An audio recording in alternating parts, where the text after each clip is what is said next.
The acrid smell of burnt plastic hit Evelyn first, then something sickeningly sweet like ruined medication. It clawed at Dr. Evelyn Hayes's nostrils before she even rounded the corner of the community mail kiosk. Her senses, honed by years, analyzing atmospheric contaminants, immediately flagged it. Deliberate chemical signature. Then she saw it. A mangled heap of what had once been neatly packaged medical supplies. Now it was a grotesque sculpture of malicious destruction. Cardboard torn with a viciousness that spoke of personal rage. Bubble wrap slashed its air pockets, methodically violated, and glinting amidst the debris, shattered sterile containers. A fine, almost invisible powder, likely crushed pills, dusted the scene. It caught the harsh afternoon sun. Targeted attack, not random vandalism, Evelyn's mind trained for crisis assessment noted. Sergeant Alistair Miller, a man whose quiet dignity Evelyn admired, stood a few feet away. His back was to her. His shoulders, usually so straight, were slumped, posture indicative of severe distress. He wasn't making a sound, but the tremor in his hands clutching his cane told Evelyn everything. Micro-expressions of distress, a familiar sight from high-stakes briefings. Beside the ruined pile was a torn piece of a delivery label, Vitalife Home Care, for Miller A. One of his specialized protein supplement packs lay eviscerated. Its contents, crucial for his fluctuating blood sugar, oozed onto the grass. My morning dose, Alistair would later say, his voice hollow. Sugars were already running high. Evelyn's breath hitched. A cold knot formed in her stomach, a sensation usually reserved for national health crises, not suburbia. This feels like a targeted disruption of essential services. She took a slow step forward, her flats crunching loudly on the gravel. Alistair, she said softly, her voice calibrated for calm. He turned his face a mask of controlled devastation, his pale blue eyes, usually quick with a dry joke, just keeping the rust off Doctor, were clouded. Dr. Hayes, he acknowledged, his voice raspy. Looks like we've had a spot of bother. Before Evelyn could respond, a saccharine voice cut through the air. Well, well, what have we here? Finally taking action on this unsightly mess are we? Margaret Jenkins, or Karen Prime, as Evelyn's partner Liam had privately dubbed her, strode towards them.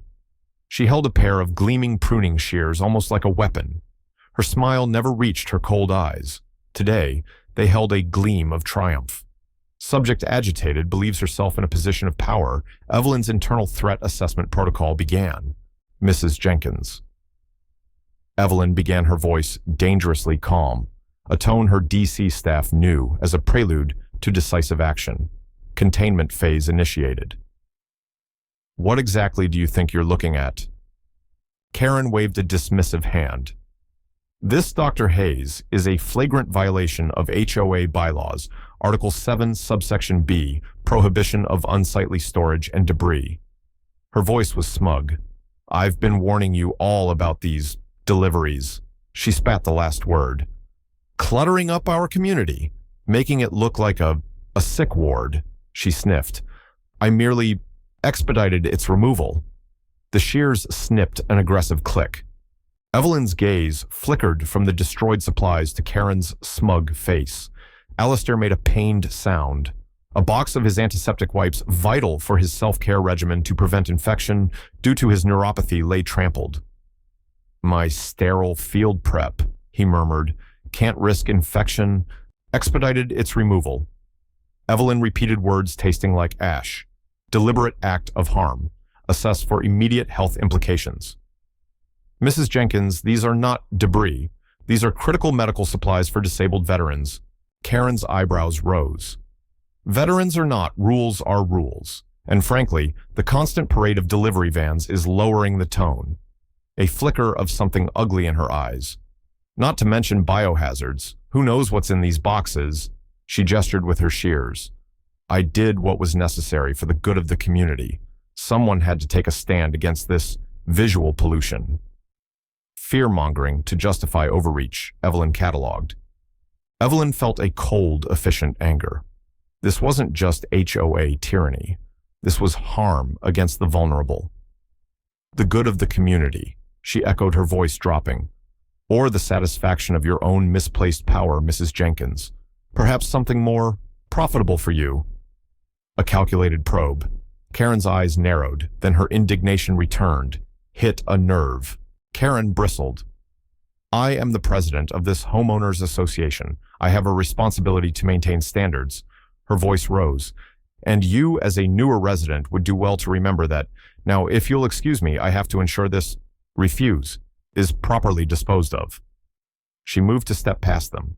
Alistair spoke, his voice quiet, but resonating with pain. That was my insulin transport cooler, Margaret, the one you just kicked. He pointed a trembling finger at a dented blue box. Liquid seeped out. The gel packs are punctured. My spare insulin vials, they need constant refrigeration. His voice cracked. The pharmacy said they're on back order for this type. I'm due for a dose in an hour. My sugars are already difficult. This could put me in the hospital. Immediate health risk. Red alert. Karen paused, her expression flickering with annoyance. Well, that's hardly my concern, is it? Her tone was dismissive. Perhaps you should arrange your personal matters more discreetly. She looked at Evelyn. As I said, Dr. Hayes, some people just don't understand community standards or the importance of a pristine environment for attracting the right kind of attention. Odd phrasing. Right kind of attention. For what? Evelyn met her gaze, eyes like ice. No, Mrs. Jenkins, she said, her voice soft but heavy. I don't think you understand at all. Chain of custody for evidence is currently pristine. Evelyn Hayes was in her other life the federal health security chief. Her D.C. office overlooked a concrete plaza, a world away from Willow Creek's manicured lawns. Pandemic preparedness, bioterrorism, countermeasures, protecting national health infrastructure. That was her domain. High-stakes decisions were her daily fare. Downtime meant reviewing contingency plans. She'd bought the house in Willow Creek hoping for sanctuary, close to a major VA hospital, a nod to her late father, a Vietnam veteran. He'd spoken of camaraderie, but also of the battles for benefits for dignity. Struggles she now saw in Alistair. The neighborhood had a veterans annex. It seemed idyllic. Her partner, Liam Chen, an architect, had loved it. Look, Ev, he'd said, biggest crisis here will be late recycling. He'd joked about her national crisis management mindset for choosing paint, her briefing binders for dinner parties. Current HOA leadership represents a significant vector for community instability, she'd mentally noted after one too many of Karen's edicts. Her initial encounters with Karen had been comically irritating. Notes about welcome mats, non-compliant, immediate rectification required. Shrubs, not on pre-approved list, replace, to avoid citation. Evelyn, used to deciphering obtuse international treaties, had complied for peace. Liam called Karen the Ayatollah of azaleas. Operation Dethorn Karen, he'd joked. Evelyn hadn't laughed. The veterans were quiet, respectful. Alistair with diabetes and critical neuropathy. Old engine needs specialized fuel, he'd said. Corporal Henderson, younger with severe PTSD. His wife Sarah, his fierce protector. Deliveries aren't optional, Dr. Hayes. They're his lifeline, Sarah had confided. Mrs. Albright, a widow, needed oxygen. My lifeline, dear. Their supplies were necessities. Then 3 months ago, Karen's crusade began. Subtle at first, newsletter comments on commercial traffic, meeting remarks on aesthetic uniformity. Evelyn, often reviewing classified reports during these meetings, noted the shift, incremental encroachment of arbitrary power. Alistair mentioned Karen's notes first. Says they're an eyesore, or she'll have them removed as abandoned hazardous materials. Evelyn listened, her internal threat assessment lighting up. Removed, Alistair, hazardous materials. Claims they're abandoned if on the porch more than 15 minutes. Suggested all deliveries for the annex be routed through her for security and aesthetic screening. He scoffed. Imagine Karen inspecting my catheters or Henderson's psych meds. Sarah Henderson was furious, said the stress was setting Corporal Henderson back. Mrs. Albright worried about her oxygen. Evelyn had tried reassurance. Likely not enforceable, medical necessities, laws protect your right to receive them. Her offer for a polite chat with Karen, standard de-escalation protocol, was met with intransigence. Karen, pruning roses, hadn't looked up. Willow Creek has standards. These deliveries, unseemly. She snipped a rose. Property values. Appearances are everything, especially with certain Prospective interests looking at the area. Prospective interests. Again, Mrs. Jenkins. Evelyn had kept her tone even. We're talking about essential medical supplies, property values versus health and well-being. Service is commendable. Karen had finally straightened, eyes narrowed, but doesn't grant license to flout regulations designed to protect all residents' investments. A tight smile.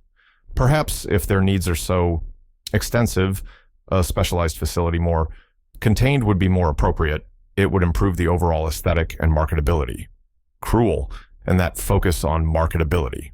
They have every right to live here. Evelyn stated, and receive care without harassment. Interfering has legal ramifications. A gentle nudge. Karen's smile tightened. Reasonable, Dr. Hayes, is what I deem it. I am president, and I am responsible for ensuring this community meets certain expectations. Her eyes flicked towards common land near the Veterans Annex, calculating. That was the true inciting incident. Polite discourse failed. Karen interested in power and something more tangible, Evelyn had concluded. Her encrypted file, Jenkins M. Potential, localized health, access, obstruction, coercion, threat, level, amber, escalating, crossref, financial malfeasance query. After the mail kiosk destruction, Liam found Evelyn staring at the HOA bylaws, annotated with federal and state statutes. He knew that look. Evelyn Hayes, National Crisis Mode. Okay, he said softly. Sit rep. Alistair's sugar, is he here? She recounted the scene. Alistair's in the guest room. Gave him glucose gel from the go bag. Temporary fix. His specific insulin is on back order. This is critical. Evelyn had already called her physician to arrange an emergency insulin transfer. Liam's face was grim. Monstrous. Criminal endangerment. He looked towards the guest room. Is he going to be okay? He will be. Evelyn's voice was flinty. But this can't happen again. She crossed a line. She needs to be neutralized. Targeting vulnerable individuals. Evelyn finished. A federal concern when it involves veterans' healthcare interruption of care, leading to immediate endangerment, which this does. So, what are you going to do? Liam asked. My job, she said, steely resolve in her gaze. She just doesn't know what my job is yet. But she's about to get a comprehensive briefing. Proper channels, airtight case. Karen's campaign had escalated with an emergency addendum to bylaws. Deliveries restricted 1 to 3 p.m. Tuesdays, Thursdays. Recipients physically present. Items unattended over 10 minutes. Abandoned. Subject to removal and fine by HOA Maintenance Karen or her VP Gary Peters. Gary, a retired accountant, seemed her willing enforcer. Evelyn suspected he was terrified or complicit in something financial. Alistair showed Evelyn the notice. Untenable. My dialysis supplies are often Mondays. Mrs. Albright's oxygen filters are usage-based. Henderson can't always reach the door in 10 minutes. Sarah Henderson called distraught. He's terrified of missing meds. Nightmares are back. Evelyn read the notice. Actively designed to obstruct care. Clear violation of Fair Housing ADA. She advised meticulous record-keeping. Photos, timestamps, quotes health impacts. Her dossier on Jenkins grew. Subfile financial irregularities, pattern recognition. Alistair's Vitalife driver, Marcus, was blocked by Karen. Outside, approved window, she'd said, threatening to tow his van. Supplies returned. Alistair missed neuropathy meds. Fire ants under the skin, Doc. Hard to think straight. Corporal Henderson's critical PTSD medication priority courier was refused by Gary lurking near Henderson's home. Not within designated time frame. Not declared for pre-screening. That night, Henderson had a severe episode. Sarah called Evelyn at 3 a.m., terrified. He's reliving the ambush, barricaded himself in the bedroom. Evelyn coached Sarah, then called her agency's legal department. Interagency coordination requested. Karen, emboldened, patrolled leaving supplies in insecure locations. Alistair's catheters behind a damp bin.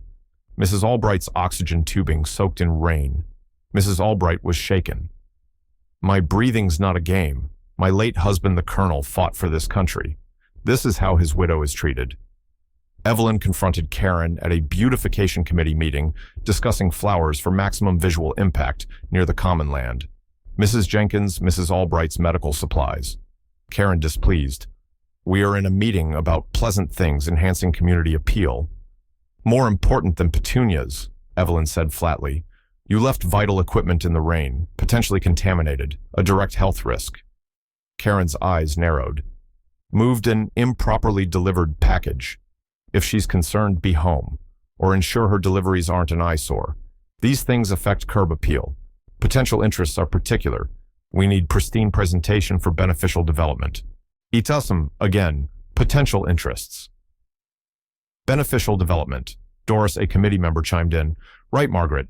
Medical paraphernalia is depressing. Affects ambiance, could scare off investors. Evelyn, depressing investors.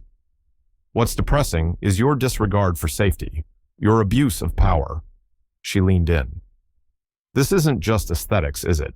It's control, and dangerous. What community interests, what beneficial developments are you protecting, especially concerning that undeveloped parcel by the annex? Karen flushed. How dare you? I act in the community's best interest to protect its value. Her voice quivered. Your interference is a problem you haven't integrated. Reconsider your approach before the HOA takes formal action against you for fostering non-compliance and jeopardizing sensitive community negotiations. Sensitive community negotiations, more data.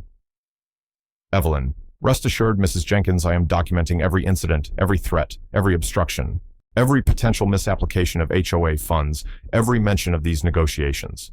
My approach is perfectly considered. My understanding of standards and legal jeopardy is comprehensive. She left. Karen, unaware of the resources Evelyn could deploy. The day of the great destruction.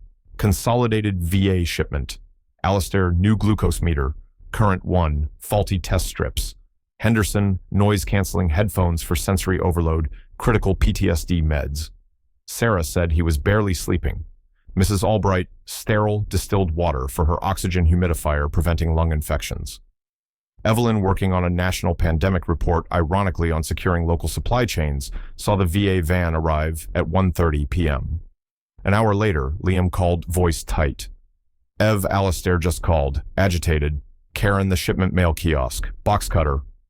Liam added, Henderson's there. Sarah said he's having a severe panic attack. Alistair's trying to shield boxes. Karen's unhinged. Cold dread. Evelyn saved her document, activated her phone's audio recorder. Box cutter, escalation to weapon. The scene at the mail kiosk was a rampage. Karen, face-flushed hair, disheveled, wielded a box cutter, slashing boxes, muttering, filth, eyesore, ruining everything. My hard work. This community's reputation. Drive everyone away. No one will want to invest. Ruin the deal. This blight has to go. Gary Peters held a garbage bag stuffing in medical items. Crushed nutrient drinks for Henderson. Slashed sterile dressings. Henderson, pale trembling, gasped for breath, clutching his chest. Sarah tried to coax him away. He can't breathe. Margaret, look what you're doing. Karen ignored her. Alistair stood between Karen and a vital box. Margaret, stop. Those are vital. Henderson needs his medication. Mrs. Albright needs her water. Vital.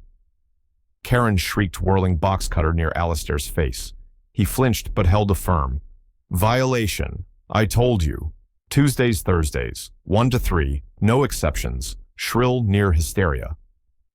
This is an affluent community, not a hospital refuse dump. It makes the area look sick, undesirable. You're jeopardizing everything I've worked for. Her eyes darted to the common land. Delivered within your window, Alistair protested. I signed for it. Unattended, Karen retorted. Abandoned property biohazard. I'm protecting this community from your filth and protecting our financial future.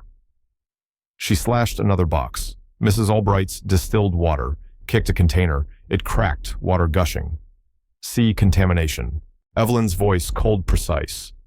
Mrs. Jenkins, put down the box cutter, now. Karen froze, then turned smug. Dr. Hayes, perfect timing. Witness this disregard for rules. See me as president taking action to protect our property values and our future investments. What I witness, Mrs. Jenkins. Evelyn's voice was chilled steel. Is willful destruction of federally protected medical supplies for disabled veterans. Her eyes scanned Henderson's acute distress. Sarah desperately trying an emergency inhaler, Alistair's pallor. Felony destruction of property, reckless endangerment, immediate severe health risks. Her gaze fixed Karen. You hold the weapon, and I hear you admitting financial motivations. A deal. Investments jeopardized by these veterans. A gashed, insulated box. A small, crushed vial with a blue cap. Alistair saw it. My God, the new biologic for my neuropathy. Compassionate use trial. My last hope for this pain. His voice faint. Gary paled. Karen, fueled by Evelyn's accusation, swelled with indignation. Weapon a tool for order. And yes, this neighborhood needs to look its best. We have important people looking to invest. This mess is a deterrent. Evelyn picked up the crushed vial. This medication, Mrs. Jenkins, her voice dangerously low, is $2,000 per dose. Life-sustaining for Mr. Miller. Requires constant refrigeration, which you breached. She held it up. Now garbage, thanks to you, along with Mr. Miller's insulin, Corporal Henderson's PTSD medication. Corporal Henderson is having a severe medical episode, a direct result of your actions. Sarah screamed. You could kill him. Is your deal worth his life? Karen's bravado wavered. $2,000. Killing someone. Her deal witnessed. Then defiance. Their expensive items aren't my responsibility. This community has a right to financial betterment without being dragged down by their problems. She gestured wildly. They make this place look like a slum driving down values. Someone has to protect our assets. Losing control. No, Evelyn agreed, standing. Not your responsibility to manage their health care, though you've taken keen interest in disrupting it for financial gain. Ice in her voice. But it is now your responsibility to answer for this. She pulled out her phone. Alistair stepped back. Sarah, get Henderson further away. Gary, don't move. Liam appeared, phone recording. He nodded at Evelyn. Karen scoffed, desperate. Call local police, they know me. They understand protecting property values. Evelyn's thumb moved. No, Mrs. Jenkins, not local police. A different jurisdiction. Her voice clear. Chief Hayes, Federal Health Security. Code 3 incident. PID 7 Alpha 9er. Active hostile. Destruction of critical medical infrastructure supplies targeting protected veterans, immediate health endangerment. Willow Creek Estates. I'm on site. Perpetrator armed blade. Just admitted financial motivations tied to property devaluation. A deal, she claims, is jeopardized by veterans' discriminatory statements. She listened. Understood. Expedite. Visual on multiple vulnerable individuals in acute medical distress. Request immediate medical support with LEOs. Flag for potential financial crimes unit, hate crime investigation. Karen's jaw dropped. The box cutter clattered. Gary stumbled, blocked by Liam. Alistair stared awed. Sarah held Henderson, who looked at Evelyn with dazed hope. Federal Health Security, Karen stammered. Chief Hayes. But you live here, a nobody. Your welcome mat isn't even approved. A last gasp of petty HOA superiority. Evelyn ended the call. Yes, Mrs. Jenkins, I live here, and you made a very serious mistake. Cold steel. Not just an HOA bylaw, multiple federal crimes. You declared war on a system I run. A cold smile. Welcome to the consequences. My team will be very interested in your investments, property values, blight, and this deal. We'll look closely at your financial arrangements and your personal motivations. Karen's world visibly crumbled. That last hint about personal motivations landed. Evelyn noted the fresh terror in Karen's eyes. Federal agents arrived swiftly, discreetly. 2 dark sedans, 4 agents' business attire screaming federal. Quiet, intimidating efficiency. Evelyn recognized lead agent Davies HHS OIG from a national task force. An ambulance arrived simultaneously, paramedics rushing to Henderson, then checking Alistair, who looked increasingly unwell. Evelyn briefed Davies, gesturing to the ruined supplies box. Cutter stupefied Karen. Gary, approached by an agent. Mr. Peters, we'll need a word. Looked about to faint. Davies listened, her gaze flicking to Karen, the supplies, the distressed veterans. Alistair recounted events, voice regaining strength. Sarah, after Henderson was stabilized for transport, spoke, voice trembling with anger. She knew this would happen. She knew how critical his meds are. Mrs. Jenkins. Agent Davies said, polite but firm. I'm Special Agent Davies, HHS OIG, with Federal Health Security. We have questions. Karen stammered, misunderstanding. HOA rules. Protect property values. The land deal for everyone's good. Davies' eyes narrowed. Destroying thousands in essential life-sustaining medical supplies, federally managed assets for disabled veterans, constitutes serious federal offenses. USC Title 18, Section 1369, ADA Fair Housing Act. Davies continued, your comments about property values, investments, blight, this land deal, Chief Hayes found those illuminating. We'll be very interested in specifics, any personal benefit. The citation's Evelyn's name, the land deal. Karen deflated. Dr. Hayes, Chief Hayes, you can't. Neighborhood dispute, my roses. Regional cup pillar of the community, I'd never do anything illegal. Evelyn spoke quietly. Mrs. Jenkins, I tried to explain. You chose to escalate. This isn't about azaleas or roses. To Davies. And it seems it's also potential financial crimes, conspiracy targeted harassment. We'll also be looking into her personal history for the full scope of motivations. Karen flinched at the personal history remark. That landed hardest. Evelyn's identity reveals shocked Willow Creek. Board members faced scrutiny. Local police deferred.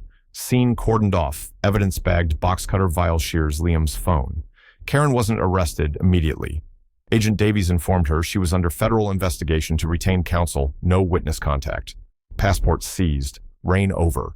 Gary was already talking to another agent, gesturing, looking terrified. Cooperation initiated. The first twist, Evelyn's identity federal response, was stunning. Dr. Hayes, a government bigwig. Karen destroyed veteran meds for a land deal. But the second twist deepened as Agent Davies' team investigated. Gary Peters cooperated fully, laying out Karen's systematic embezzlement. Overpriced beautification by nephew's company kickbacks, laundered via Gary. Inflated fees, depleted reserves. The land deal, Karen, a silent partner in her nephew's LLC, aimed for a lowball purchase, rezoning and massive profit. The veterans were blight, devaluing her investment. Then the deeply personal twist hinted at by Evelyn, confirmed by Davies' team. Karen's deceased younger sister had suffered a chronic autoimmune disorder requiring constant, expensive home care. Karen had resented the burden, the ugliness of illness, how it ruined family finances and social standing. Cut off contact years before her sister's death. This buried resentment aversion to visible illness fueled her malice. Not just money, a pathological prejudice. The veterans mirrored a past she despised. Her obsession with a perfect community was an attempt to erase that past. Evelyn felt grim satisfaction and sadness at Davies' secure briefing. This was predatory behavior rooted in avarice and a disturbing personal vendetta. National healthcare security reforms gained urgency. News of the full investigation, especially Karen's personal history, sent fresh shockwaves. The HOA board, leaderless with Gary singing to feds, was in disarray. The Ayatollah of azaleas, unmasked. Weeks of legal activity. Evelyn focused on veterans' welfare and policy. Expedited replacements, secure delivery protocols, tamper-proof lockboxes. Alistair's relief was palpable. Feels like I can breathe again, doctor. Sarah reported Henderson sleeping through the night. He feels safe now. Mrs. Albright, a weight off my mind, dear. Evelyn drafted the Healthcare Access Protection Act. The Willow Creek case was a powerful lever. The narrative of veterans' insulin destroyed by an HOA president driven by greed and hateful prejudice resonated. Bipartisan support grew. The community meeting was Karen's public disgrace. Clubhouse packed. Evelyn and Liam in the second row, Alistair, the Henderson's corporal, Henderson calmer Mrs. Albright near front. Interim President Eleanor Vance introduced Agent Davies. Davies laid out findings, destruction of supplies, obstruction of care, then financial irregularities, the land deal, gasps, outrage. Finally, clinically, Karen's personal history, the prejudice fueling her cruelty. Stunned, horrified silence. Federal grand jury returned multi-count indictment against Margaret Jenkins. Davies concluded, wire fraud, mail fraud, conspiracy interference with medical care, DOJ reviewing hate crime enhancers. Ms. Jenkins taken into federal custody this afternoon. Silence, then Alistair rose. Thank you. to Davies then Evelyn. For seeing us, for hearing us, for believing us. The dam broke. Apologies, shame support for veterans. Sycophants silent. New board nominations. Hope. Liam squeezed Evelyn's hand. You did good, Ev. More than good. Karen's arraignment, small frightened. Pleaded not guilty. Bail high. Restraining order. Willow Creek healed. Oppression lifted. Community barbecue. Alistair grilled burgers. Henderson laughed with neighbors. Mrs. Albright shared stories. Evelyn seeing Alistair. For a while, I thought this place would break me. But folks coming together, we got a real community. Karen's trial evidence, overwhelming. Guilty. Sentencing 7 years federal prison. Hefty fines, restitution. Assets seized. Gary Probation Community Service, cleaning the park, tending the new Veterans Memorial Garden. Willow Creek quiet closure. Coveted land parcel became a community garden and Veterans Memorial Park. Autumn afternoon, a year later. Evelyn on her porch with Liam. Healthcare Access Protection Act passed subcommittee, she said smiling. Full vote next week, informally called Miller's Law, officially the Henderson-Albright-Miller, Veterans Healthcare Security Act. Liam, fantastic, Ev. You turned ugly into something helpful. He grinned. Next crisis, world peace, or that overgrown patch behind the garage. Her gaze drifted to Alistair, tending chrysanthemums. He waved. She waved back. Peace, hard won. Malice inadvertently catalyzed positive action. Evelyn Hayes, Federal Health Security Chief, sipped her tea. The echoes of Karen's rage faded, replaced by a community reborn, a legacy more enduring than any pruned azalea. As for the patch behind the garage, Evelyn smiled. That, my dear Liam, is a purely local matter. For now,